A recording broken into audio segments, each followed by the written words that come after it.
Hello everyone. This is going to be a legal dictation. Get ready. Start.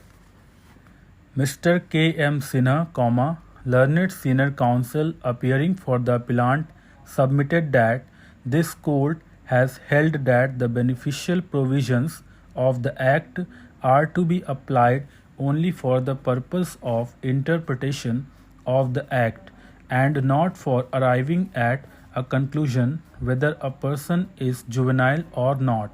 and the question whether an offender was juvenile on the date of commission of the offence or not, is essentially a question of fact which is required to be determined on the basis of the materials brought on record by the parties.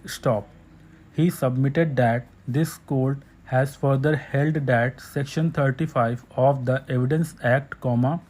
which provides that an entry in a register maintained in the ordinary course of business by a public servant in discharge of his official duty or by any other person in performance of a duty especially enjoined by the law of the country, will only apply if the conditions mentioned in Section 35 are fulfilled. He submitted that Section 35 of the Evidence Act could not be applied to the entry of date of birth of respondent number 1 in the school records produced on behalf of respondent number 1 before the trial court, and on the evidence as produced, the trial court rightly held that the date of birth of the respondent number 1 cannot be believed to be 5/10/1988. He submitted that the trial court, after scrutinizing the evidence, has held that the evidence produced by respondent number 1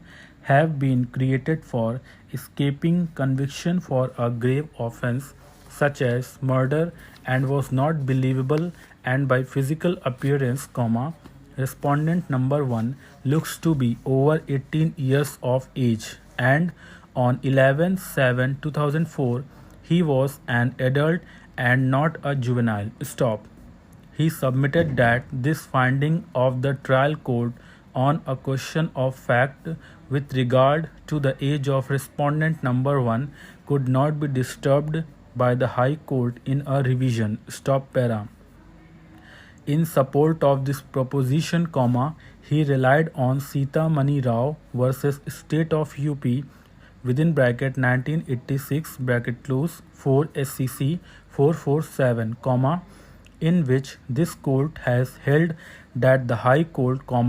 while exercising its jurisdiction under Articles 226 and 227 of the Constitution, should not interfere with a finding of fact of the inferior court or tribunal, except where the finding was perverse and not based on any material evidence has resulted in manifest injustice. He submitted that in this decision, this court has further taken the view that if the trial court came to the conclusion, which was possible on the evidence, the High Court will not disturb the conclusion arrived at by the trial court merely because the High Court is of the view that a different conclusion is also possible on the same evidence. He vehemently argued that the High Court has lost sight of these limitations of its jurisdiction and on the basis of its own appraisal of the evidence taken a view that the respondent number 1 was a juvenile on the date of the commission of the offence and has set aside the order of the trial court.